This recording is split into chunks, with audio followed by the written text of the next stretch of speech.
अस्सलाम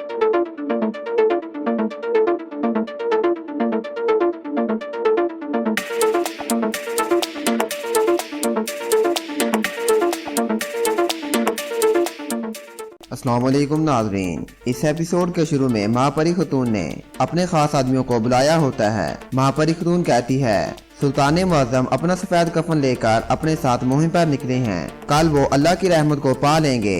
हमने इस दिन का बहुत अरसे से इंतजार किया। आपने खुद को इस दिन के लिए तैयार किया। अब तुम सब ने सुल्तान गियासुद्दीन की बैत करने के लिए कुरान पाक की कसम खानी होगी। सब लोग कुरान पाक पर हाथ रखकर गियासुद्दीन की बैत करने का वादा करते हैं। कई कबीले में तीतान खंबे के साथ बंधा होता है। सब लोग भी आसपास जमा होते हैं। इतने में तुर्गत और बमसी के साथ खवातीन भी बाहर आ जाती हैं।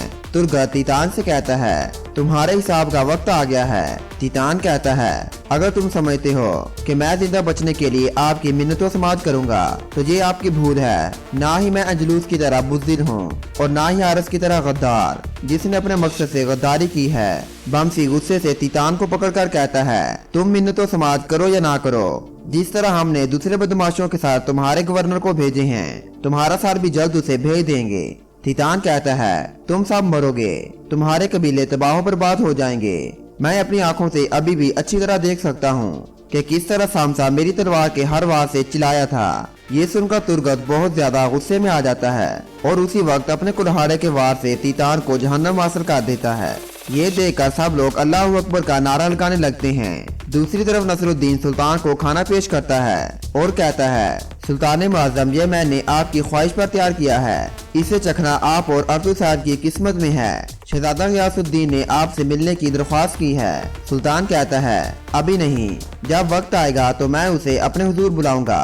उसके बाद सुल्तान खाना खाना शुरू कर देता है और अर्तुल से कहता है, मैंने सालतीन को पकड़कर यहाँ लाने का हुक्म दे दिया है। इस गद्दारी में और कौन मुलविस हो सकता है? क्या आपके दिमाग में और कोई भी है अर्तुल साहेब? अर्तुल कहता है, आज़ून बा के जो भी करीब है, मुझे उस पर शक है। सुल्तान कहता है, जैसे ही मैंने माँ परी को शहजादा अरसलान की तख्त नशीनी के बारे में बताया, वो खामोश हो गयी।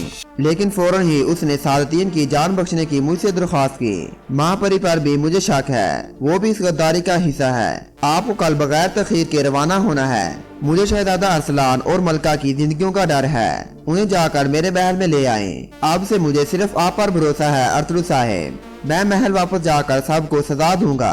कई कबीले में सब लोग खाना खा रहे होते हैं। इब्न अरबी साहब भी उनके साथ तशरीफ फरमा होते हैं। अचानक इब्न अरबी साहब कुछ परेशान हो जाते हैं।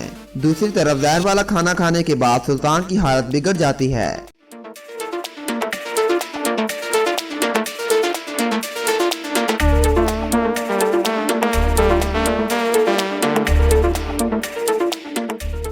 अर्तुल साहब कहते हैं, अजीज, फौरन बेहतरीन तबीब को बुला कर लाओ।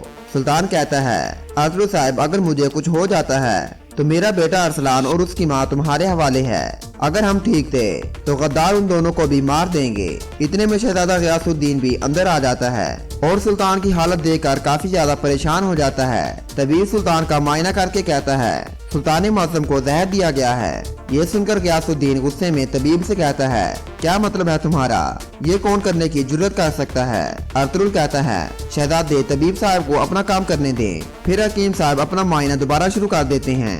गियासुद्दीन कहता है, आप यहाँ क्या कर रहे हैं अर्तुल साहेब? अजीज, सुल्तान मुअज़्ज़म ने कहा था कि ये आदमी खतरनाक है। क्या सुल्तान मुअज़्ज़म ने आपको इन्हें गिरफ्तार करने का हुक्म नहीं दिया था? ये सुल्तान मुअज़्ज़म के दस्तरखान पर क्या कर रहा है? अजीज कहता है, शहजादे, सुल्तान मुअज़्ज़म को पता चल गया है कि अर्तुल साहब बेगुनाह हैं, इसलिए उन्होंने अर्तुल साहब को अपने दस्तरखान पर खुश आमदीद कहा। तबीब कहता है, हमें जितना जल्दी हो सके सुल्तान को महल में लेकर जाना होगा। मुझे जहाँ ज्यादा मदद नहीं मिल सकेगी। सब सिपाही सुल्तान को उठाकर वहाँ से ले जाते हैं। उनके जाते ही शहजादा गियासुद्दीन कहता है, कमांडर, अर्तुल साहब को गिरफ्तार कर लो, मैं इनसे तफ्तीश करना चाहता हूँ। ये सुनकर वो कमांडर अर्तुल साहब की गर्दन पर तलवार रख लेता है। अर्तुल कहता है, मुझे भी आपको कुछ चीजें बतानी हैं। इंशाल्लाह जब मैं आपको वो चीजें बताऊंगा आपका दिल उसे बर्दाश्त कर लेगा। कोनिया के महल में सालतीन अपने मखसूस अंदाज से आ रहा होता है और अपने आप से कहता है, मैं अमीर सालतीन, जिसे इस महल से बेदखल कर दिया गया था, मैं दोबारा अपनी पूरी ताकत से वापस आ गया हूँ। मैं पहले सुबाशी सालतीन के तौर पर तैनात हुआ था, फिर अमीर सालतीन के तौर पर तैनात हुआ।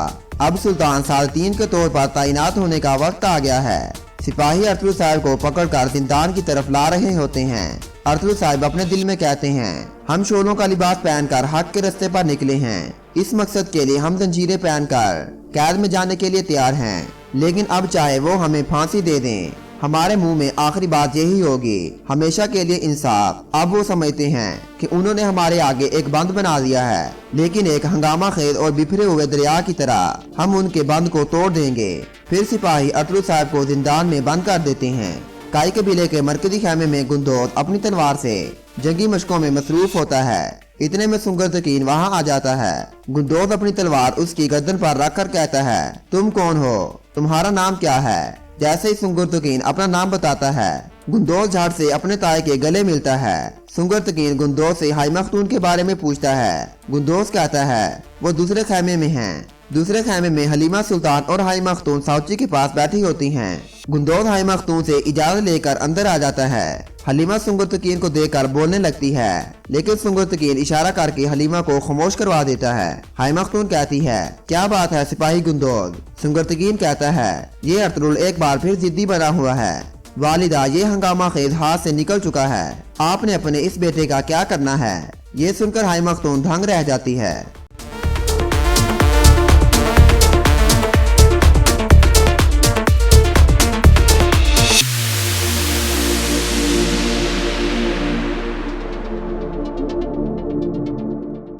हाई मखतून कहती है, गुंदोगदू और दुंदार कहाँ हैं? वो यकीनन रास्ते में होंगे।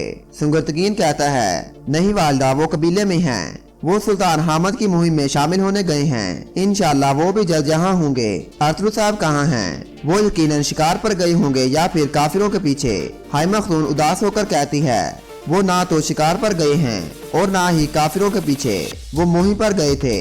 ये कहकर हाई मखतून खामोश हो जाती है। किले में अरतुल साहब तुर्गत और बमसी मौजूदा सूरत हाल पर तबादला ख्याल कर रहे होते हैं। अरतुल साहब कहते हैं, तुर्गत, तुम 100 सिपाहियों के साथ अरतुल साहब के पीछे जाओगे। बमसी, तुम दोनों कबीलों की हिफाजत को यकीनी बनाओगे और मैं यहाँ रहकर किले की हिफाजत करूंगा। इतने में एक सिपाही अंदर आकर कहता है, अरतुल साहब, सदर कमांडर गुनाल्ब साहब किले आए हैं, उनके साथ कसीर तादाद में फौज है। ये सुनकर सब बाहर चले जाते हैं। काई कबीले में हाई मखतून अरतुल साहब के बारे में सब कुछ सुंगर तकीन को बता देती है। सुंगर तकीन कहता है, अमीर सालतीन, नहीं वालिदा, मैं अरतुल को इस तरह अकेला नहीं छोड़ सकता। मैं सिपाहियों को इकट्ठा करके फौरन उसके पीछे जाऊंगा। उस बदउन्वान शख्स से कुछ भी तवक्का की जा सकती है। हाई मखतून कहती है, ठीक है बेटा, अपने भाई को अकेला मत छोड़ो। अगर हमारी रियासत और अमनो इत्तेहाद के लिए खून बहना है तो इससे पीछे मत हटना। असलिहान कहती है, तुर्गत भी अपने सिपाहियों के साथ अरतुल साहब के पीछे जाने का इरादा रखता है। वो किले में अरतुल साहब से मिलने गए हैं। ये सुनकर सुंगर तकीन कहता है, ठीक है असलिहान खतून, फिर मैं अकेला नहीं हूँ। ये कहकर सुंगर तकीन बाहर चला जाता है। किले में अरतुल साहब, बमसी और तुर्गत बाहर आ जाते हैं। इतने में कमांडर गुनाल्ब का सिपाही अंदर आ जाता है। अरतुल साहब कहते हैं, खुश आमदीद गुनाल्ब साहेब। वो सिपाही कहता है, मैं गुनाल्ब नहीं हूँ, मैं उनका सिपाही आइडोमिश हूँ। ये सुनकर अरतुल साहब कहते हैं, हमें तो बताया गया था कि गुनाल्ब साहब आ रहे हैं। आइडोमिश कहता है, असल में वो पहले ही जाकर अपने इख्तियार की नशिस्त पर बैठ गए हैं। अगर आपको यकीन नहीं आता तो अंदर जाकर अपनी आंखों से खुद देख लो। ये सुनकर वो तीनों अंदर चले जाते हैं। अंदर गुनाल्ब अरतुल साहब की नशिस्त पर बैठा होता है। और यहाँ पर इस एपिसोड का इख्तिताम हो जाता है।